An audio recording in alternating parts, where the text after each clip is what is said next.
category marketing, it's there for the shopper, it's there for the retail, it's there for the business. What is category and insight? Because of all the functions I've recruited in 10 years in recruitment, it's the one that everyone gets most hung up on in terms of their individual definition at a company. And it's also one of the sort of functions that seems to be most open to interpretation across any business. Like, what do you think it is, and what do you think it's all about and for? There's two key kind of moments in the journey between a product being produced and ending up in people's stomach, because ultimately that's what we produce the food for, people to eat it. Those kind of key moments are it getting picked up from the shelf, or being ordered off the menu, or being clicked on into a basket on the website, and then there's the moment of it actually being consumed and eaten. And essentially, if you don't understand either of those two moments, you don't then genuinely understand how your product is being used. As time goes by, the marketplace gets more competitive.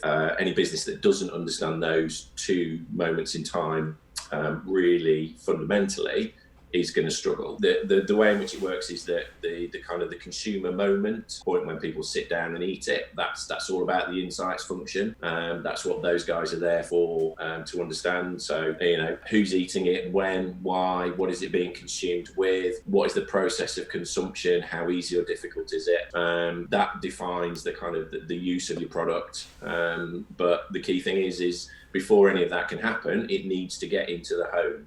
Or it needs to be delivered to your desk, or you need to pick it up off the shelf. And that's where the category understanding of the shopper comes in. Sometimes they're pretty much one and the same. So food to go is a good example. You are pretty much nearly always buying it and consuming it. So some of the decisions are... As I walk out the door. Sometimes even before you get out the door. And so sometimes those decisions are kind of combined and somewhat kind of confused, and it's interesting to unpack that.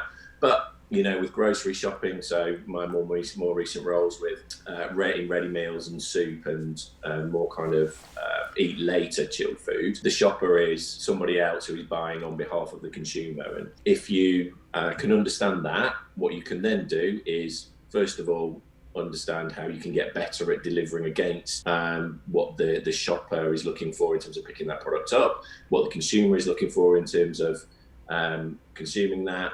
You can track it, you can also forecast it and see where it's going in the future to plan against. And the other bit then is it enables you to understand, right, where can we go?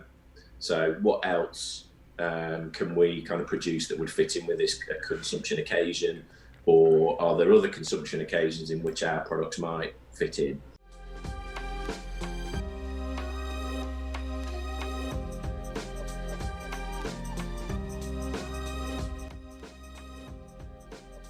Thanks for watching the video, guys. Check out the playlist here for more content like this. Click the donuts to subscribe so you never miss an update, and give us a like and a comment so we know what content you'd like to see from us. See you next time.